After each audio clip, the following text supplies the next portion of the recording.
Firefighter Clara Mendoza had seen it all, or so she thought. 12 years with the Pine Hollow Fire Department had seasoned her in ways most people couldn't imagine. Car crashes, infernos, chemical leaks, every call was a chance to save a life, human or otherwise. But nothing would prepare her for the night that would change everything. It started on a quiet Tuesday, just past 2 in the morning. Her station received a call about a fire at the edge of Pine Hollow, an old Victorian estate tucked away on Holloway Orchard Lane. The place had long been rumored to be abandoned. No tax records in over a decade, no electric or water bills. Still, a fire didn't care about paperwork, and Clara's team moved within minutes. By the time they arrived, the fire had already consumed the upper floors of the house. It danced along the roofline in sharp, erratic bursts, not like any structure fire Clara had seen before. Something about the pattern was off. It wasn't just burning, it was spreading deliberately, as if guided by unseen hands. No signs of life. No cars, muttered Lieutenant Henry, squinting into the blaze. Clara didn't wait for backup. She pulled on her gear and moved fast, feeling the familiar surge of adrenaline. Inside, the house creaked like it was alive. The heat was unbearable, the air thick with smoke. Clara pressed forward, scanning every room. Most of the furniture had already collapsed into smoking heaps.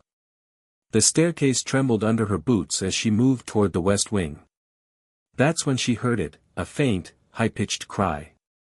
At first she thought it was a smoke alarm glitching, but then it came again, a yelping, almost melodic. She followed the sound to an old pantry. There, tucked beneath a collapsed shelf and protected by a fallen cabinet door, was a wooden crate. Inside it, small furry bodies squirmed and whimpered. Puppies, she thought. Or, not quite. Their fur shimmered slightly in the flickering light, and their eyes glowed with a faint amber hue. But Clara didn't stop to examine them. She grabbed the crate and turned just as the ceiling above her cracked open with a roar. She burst from the house as it collapsed behind her in a thunder of flames and falling beams. EMTs rushed her, but she waved them off. Get them help, she gasped, setting the crate down. The animals were rushed to the Pine Hollow Veterinary Center. Clara followed, ignoring orders to rest.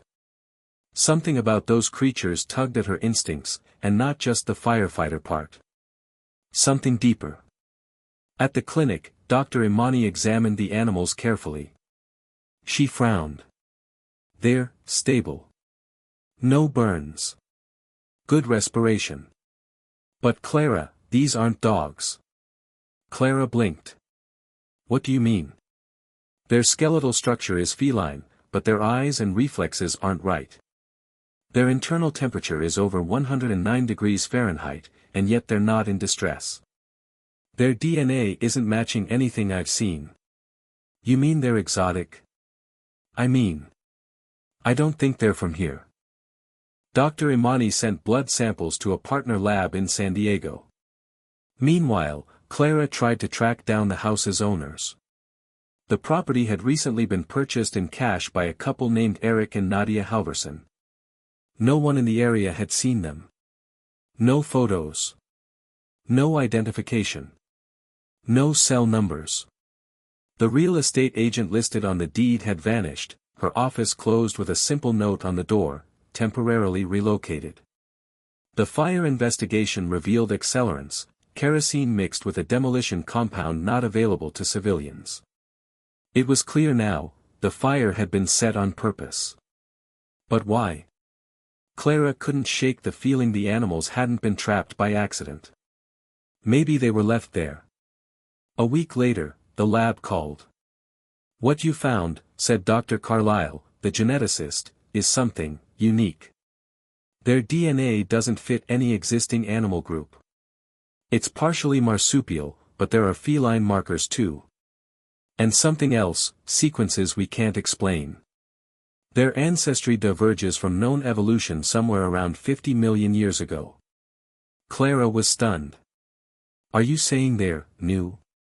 I'm saying they shouldn't exist. Clara wasn't the only one watching now.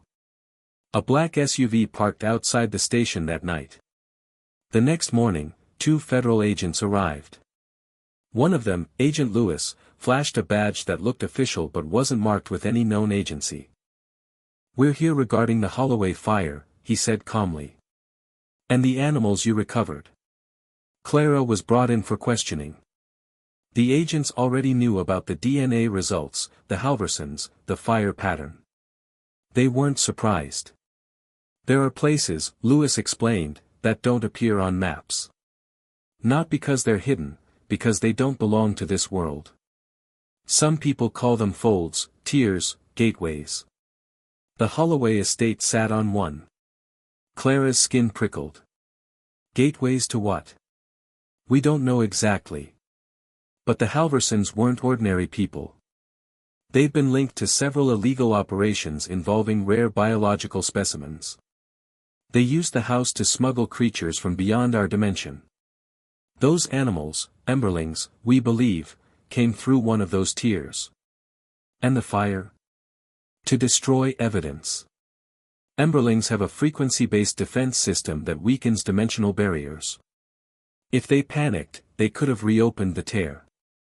The Halversons were found 2 days later, hiding in a cabin up north. They were arrested but refused to speak. Most of their notes were destroyed in the fire. Their equipment, computers, and maps had all been incinerated. Except for the Emberlings. The government ordered the animals to be taken to a high-security research facility. Clara protested. "They're not dangerous. They're scared. They're intelligent. They're not pets," Agent Lewis reminded her. "They're evidence." Clara waited until the government transport arrived. And that night, she made a decision. With the help of Dr. Imani and a sympathetic lab tech, Clara took the Emberlings and disappeared into the Sierra Nevada mountains, to a sanctuary that had once belonged to her grandmother. No one would think to look there. No roads led in. No signal reached out. The Emberlings thrived. They grew fast, learned faster. Their fur changed with the seasons, their glowing eyes adapting to moonlight, firelight, starlight. They could mimic sounds, wind in the trees, birdsong, even Clara's laugh. One evening, Clara found one of them pawing at a rock wall, humming in that high-pitched way again. The air shimmered faintly. For just a moment, the world felt thinner. They weren't meant to stay. They were trying to go back. Clara knew she couldn't stop them. But she could help them get there. A year later, hikers began reporting sightings in the Sierra Nevada. Tracks that left steam trails. Glowing eyes in the mist. Whispers like singing in the woods. The official word was hallucination, folklore, misidentification. But Clara knew better. Some fires don't just burn, they open doors. And some rescues aren't accidents, they're destiny. Because sometimes, saving a life means guarding a secret, and walking with creatures born from the spaces between worlds.